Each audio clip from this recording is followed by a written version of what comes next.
It's our day 2 here in Kazakhstan, so get dressed with me! Ito na yung first layer ko, yung Uniqlo na Extra Warm Heat Tech.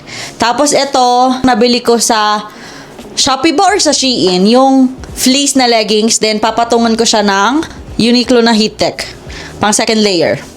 Yung weather today ay -3, pero may snow ulit.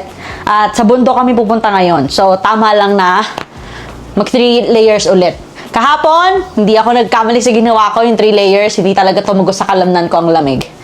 Ito na yung aking second layer, and then, gagamit ako ng water-resistant na pants and puffer jacket.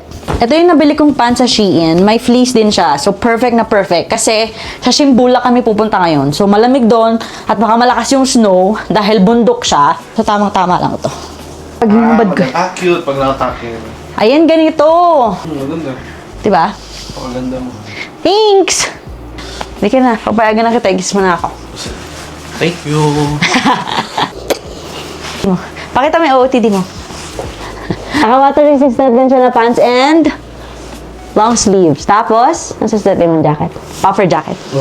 Tama to. Para pag nasa loob tayo ng coffee shop, pag tinanggal ko yung puffer jacket ko, Kakain na ako ganito lang. cute pa din tignan. Then, maglalagay ako ng scarf ulit. Ayan, ganito. And then, yung puffer jacket ko may hoodie, so hindi ako mag-bonnet ngayon. Pero, maglalagay ako nito kasi malamig sa tenga. Ayan! Ang cute ko!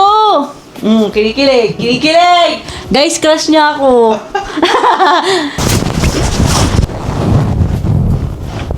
Malandi! Lakas mo ka endless love. Johnny! Johnny!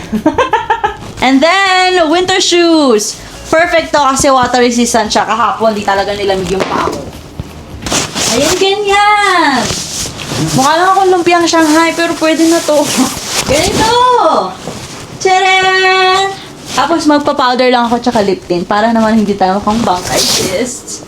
Ang cute, di ba? Yan lang po kasi ulit. Bye!